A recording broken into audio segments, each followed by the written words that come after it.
Welcome to the second session of the Muslim Convention connecting Shia Muslims in the UK.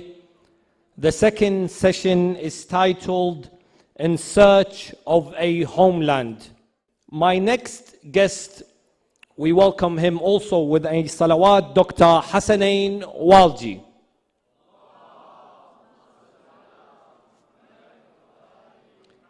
He is president of Interactive Quest, which specializes in formulating and marketing probiotics. He has authored 26 books, all written from naturopathic perspective, endorsed by the Nature Medicine Society of England, translated in several languages, including Spanish, French, German, Turkish, Hungarian, Portuguese, and Chinese. His institutional work for the Muslim community spans over 30 years.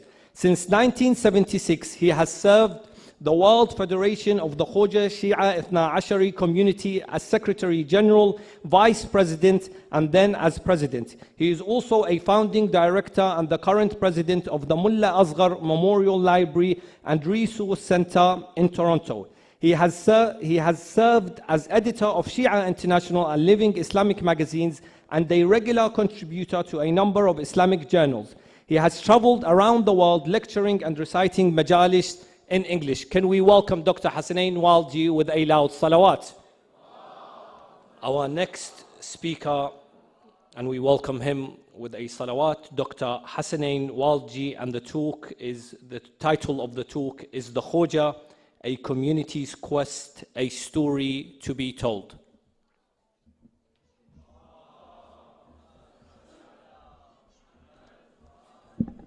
أعوذ بالله السميع العليم من الشيطان اللعين الرجيم بسم الله الرحمن الرحيم. Respected scholars, my brothers and sisters in Iman, Salamun alaikum wa rahmatullahi wa barakatuh. As our dear moderator said, that there is barakah in the salawat and there is equal barakah in the response to a salam. So let's try again. Assalamu alaikum wa rahmatullahi wa barakatuh. Ahsan, Jazakallah. The talk that I've been asked to give is a story that needs to be told. I was going to begin with hiding my identity, if that could be possible, but Sister Banin gave it away. So I need to change my tack a little bit. Just as she was, I was too born at the foothills of the highest mountain in Africa, Mount Kilimanjaro. And the scholars have talked about identity, and far be it for me to opine or give another opinion when our respected scholars have spoken, or even give a recommendation would be doing injustice to our great scholars. So my job here today is to share the story of a very small community. There are 7-point-something billion human beings on this planet. There's a 7.8 or whatever. We can't even count how many Khojas are there in the world. I don't know how they've counted 7 billion, but we'll take the number. That there are 7 billion human beings on this planet, out of which there are 1.8 billion Muslims, of which there are between 200 and 300, depending on who's counting, Shias, Shia Ithna Ashari, on this planet. So given that context, and those who know this question, answer, please don't answer. I'd like those who can guess, what is the number of the Khoja Shia Ithna Asharis on this planet? 110,000 is one offer. Any other offers?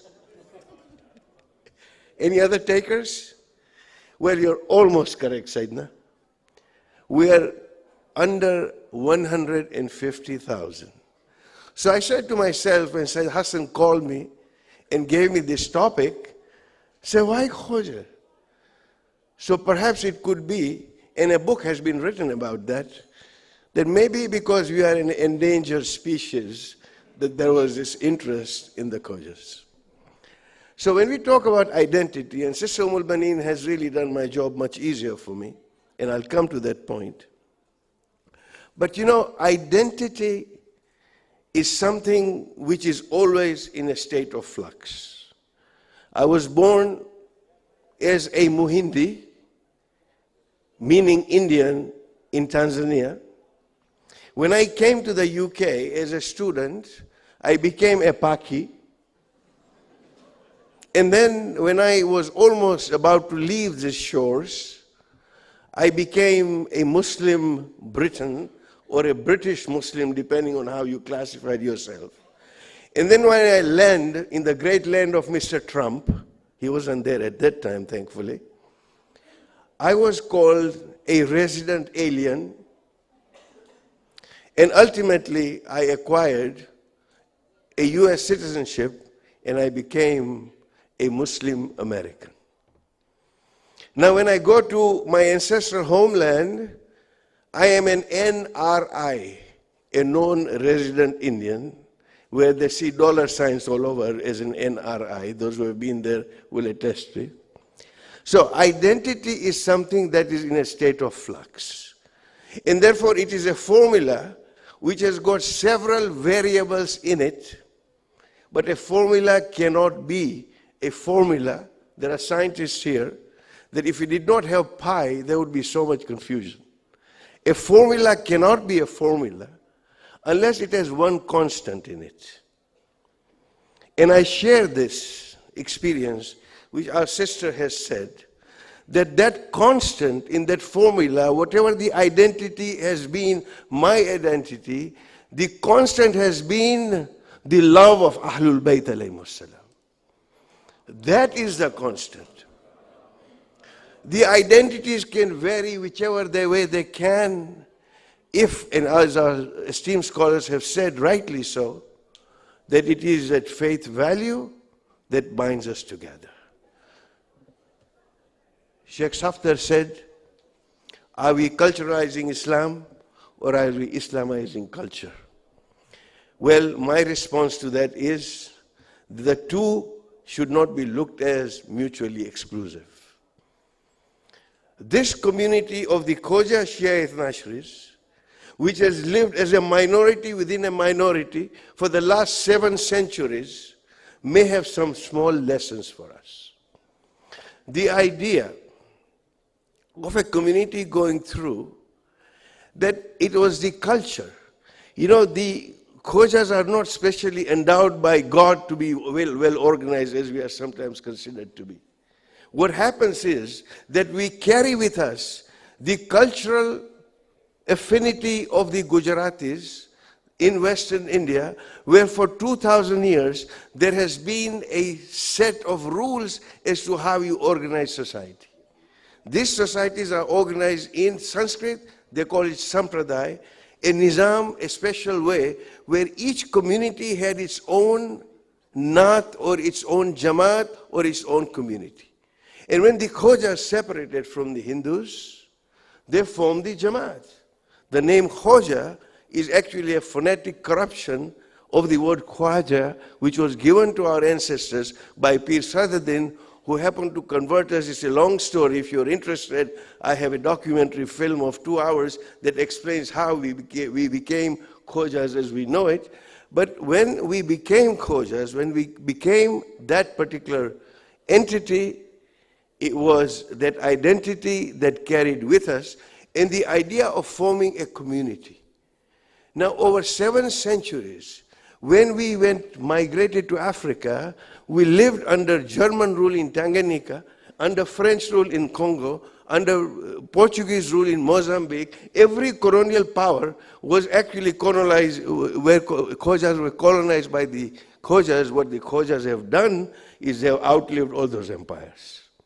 And as our sister said, that for us seeking the homeland was truly to embrace the idea of mulk. Wherever, the Quranic idea of mulk, wherever we lived, That was homeland. And the Imam Barga that we had, we transcended all other boundaries and said that the Imam Barga, the Husseiniya that we have, is indeed our homeland.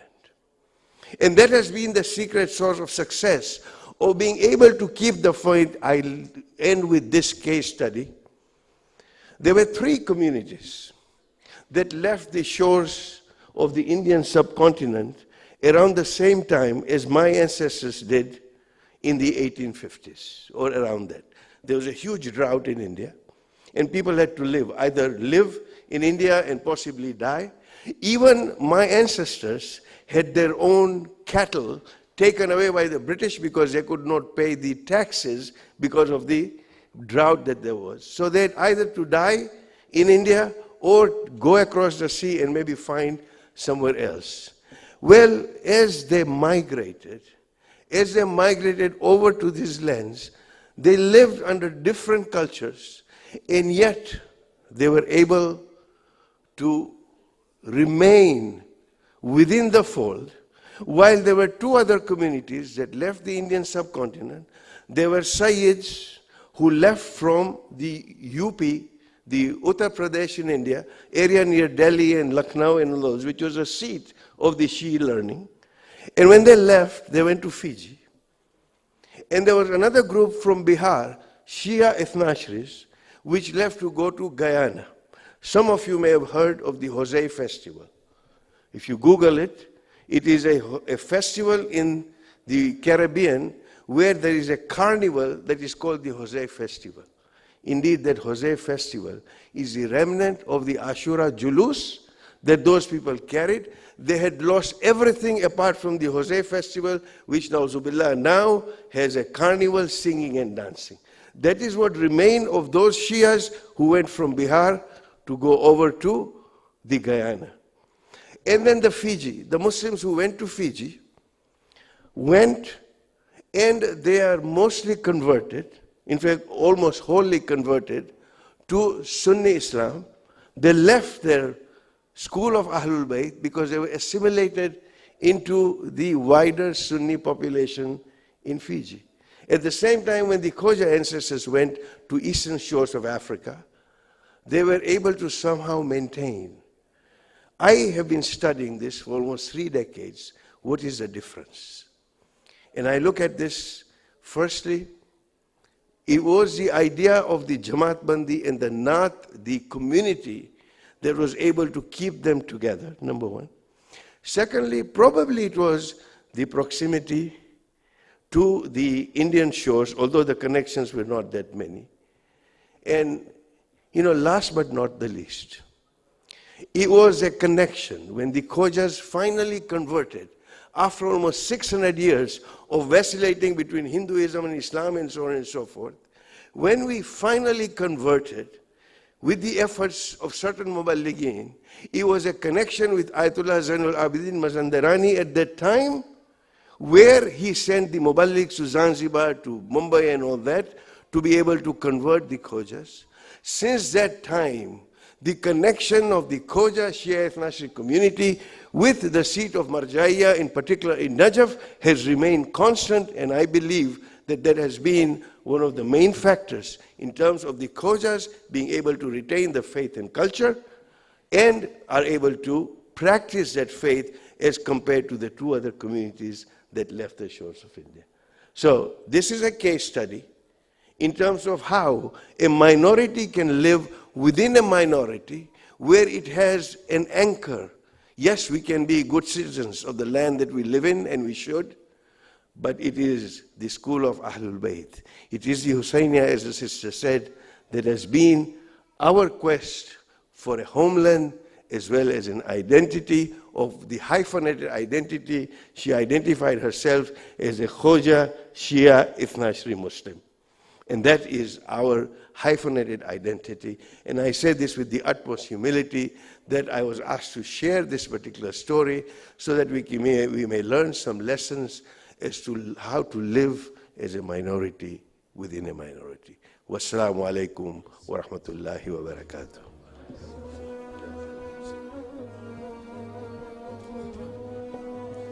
We thank Dr. Hasnain Walji for his talk.